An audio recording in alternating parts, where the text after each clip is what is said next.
This is my petition to make Halloween cute again, okay? Especially the decorations.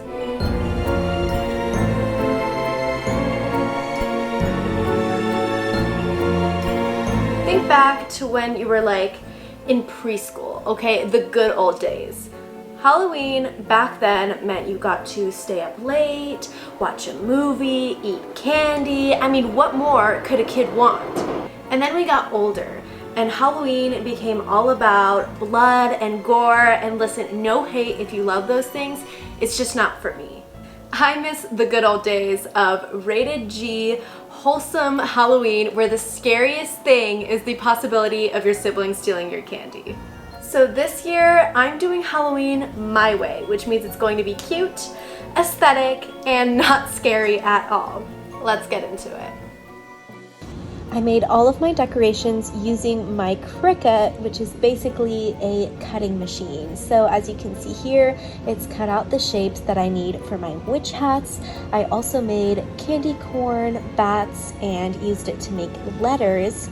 But first I'm going to work on assembling these witch hats. So as you can see, I'm drawing a line of glue, and after a lot of experimentation, I found that this was the best way to get the hats to actually look like a cone and to stick really well. So once that glue is dry, it's time to add the base of the hat. So you just thread the cone through the base and then add a line of glue around the whole bottom.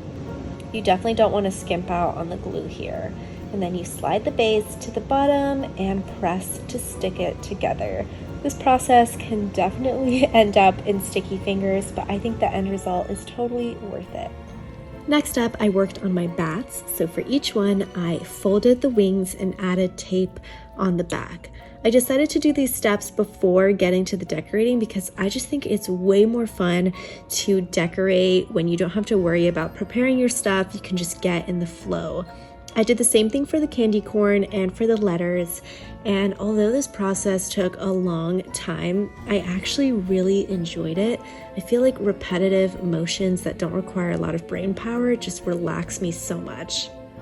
I love this little nook in my apartment because I feel like it's a blank canvas that's ready for seasonal decoration. So I decided to add the words trick or treat and to arrange some candy corn around that. A big reason why I love cute Halloween and not scary Halloween is because I'm a huge wimp, okay? I hate all things scary. I've never been in a haunted house. I do not like horror films. I just literally can't do anything remotely scary. But I really admire those of you who like those things because you're way braver than I am. I'm 20 and I will still avoid going into Spirit Halloween because I'm scared of the decorations. Embarrassing? Yes, but please tell me I'm not the only one. These cutesy decorations are way more fun to me than the ones in Spirit Halloween, and I have something even more adorable coming up next. I've seen these bat wall decorations popping up over Pinterest over the last couple years, and I've been dying to try it. Like I said, I love cute decorations. But funnily enough, despite being a huge scaredy cat, Halloween has always secretly been my favorite holiday because of the costumes. I love dressing up, and I was so excited for it every year. I am serious. As a kid, the moment August rolled around, I was already planning my costume. It was a huge deal, and I was so excited for it every year.